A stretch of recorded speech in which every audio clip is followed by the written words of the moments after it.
Dermatitis atopik adalah peradangan pada kulit yang ditandai dengan bercak kemerahan atau jika sudah berlangsung lama menjadi bercak kehitaman yang terkadang membasah dan biasanya kulit penderitanya kering bersisik disertai rasa gatal.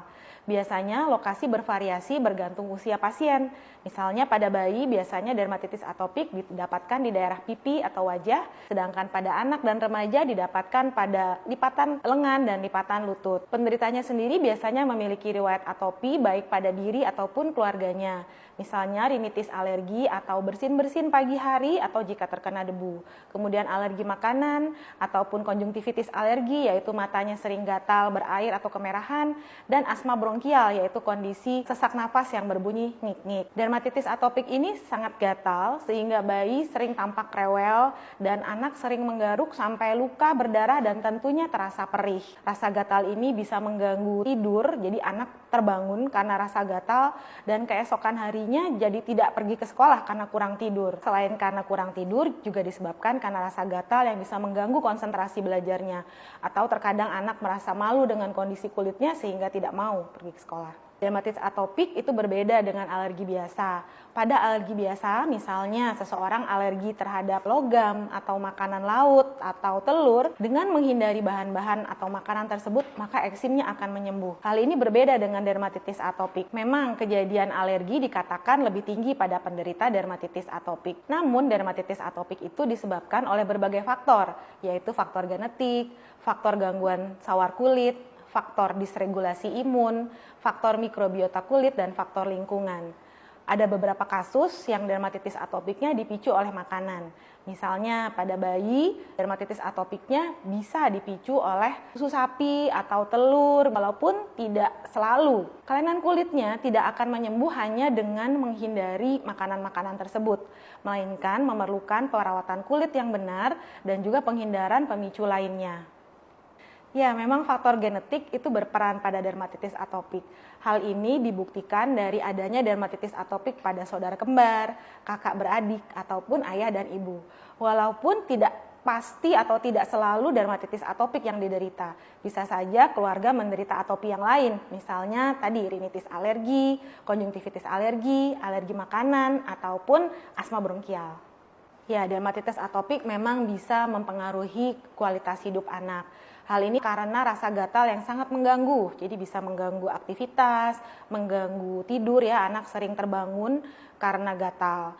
Dan kemudian perawatan kulit yang dilakukan terus-menerus, pengobatan, serta penghindaran faktor pemicu yang harus dilakukan secara rutin, terkadang menyebabkan rasa jenuh atau bosan pada anak sehingga anak tidak mau melakukan hal itu lagi. Dermatitis atopik itu bisa terdapat di lokasi yang terlihat, misalnya wajah, atau lengan atau tungkai bawah yang membuat penderitanya menjadi tidak percaya diri sehingga cenderung ingin menutupi kelainan kulitnya tersebut misalnya dengan topi, kemudian baju lengan panjang ataupun celana panjang sehingga anak menjadi murung, menarik diri, depresi bahkan frustasi atas kondisi kulitnya. Sehingga kita sebagai dokter terkadang bukan hanya mengobati kulitnya tetapi juga perlu mengonsulkan pasien ke psikolog ataupun dokter psikiatri.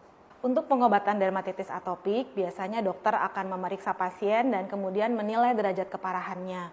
Untuk dermatitis atopik yang ringan bisa ditangani oleh dokter umum. Tapi untuk dermatitis atopik derajat sedang, berat, rekalsitran itu diatasi oleh dokter spesialis dermatologi, venerologi, dan estetika atau dokter SPDVE. Jika dermatitis atopiknya dengan penyulit, maka ditangani oleh dokter SPDVE subspesialis dermatologi anak. Perawatan kulit dasar pada dermatitis atopik adalah mandi dengan menggunakan sabun berpelembab yang tidak mengandung bahan-bahan yang bisa menyebabkan iritasi. Setelah mandi, biasanya memang pasien disarankan untuk mengoleskan pelembab secara merata. Dua hal tersebut tetap wajib dilakukan walaupun dermatitis atopiknya sudah membaik untuk perawatan kulit dan menghindari kekambuhan. Kemudian, dokter akan memberikan pengobatan baik obat oles ataupun obat minum yang disesuaikan dengan kondisi pasien. Pada kondisi eksim sedang kambuh atau kondisi akut, maka dokter akan memberikan obat oles kortikosteroid. Terkadang orang tua merasa khawatir jika anaknya diberikan kortikosteroid, karena memang walaupun obat ini hanya obat oles, jika digunakan dalam jangka waktu yang lama dan jumlah yang banyak, bisa menimbulkan efek samping. Misalnya, kulitnya menjadi tipis, tumbuh pembuluh darah atau tumbuh urat-urat atau guratan atau strie. Lebih jauh, obat ini bisa diserap ke dalam darah dan menimbulkan moon phase, gangguan hormonal, dan lain-lain. Namun sebenarnya orang tua tidak perlu khawatir. Jika obat tersebut digunakan sesuai instruksi dan di bawah pengawasan dokter, seharusnya efek samping tersebut bisa dihindari.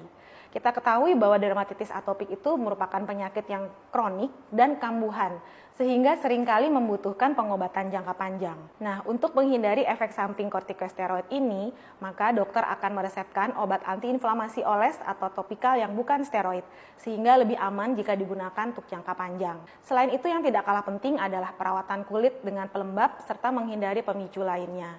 Beberapa kasus memang bisa membaik pada usia sekolah, tapi ada juga yang berlanjut hingga dewasa. Jika anak Bunda mengalami gejala dermatitis atopik, segera periksakan ke dokter spesialis dermatologi, venerologi, dan estetika untuk mendapatkan pengobatan dan informasi yang terbaru.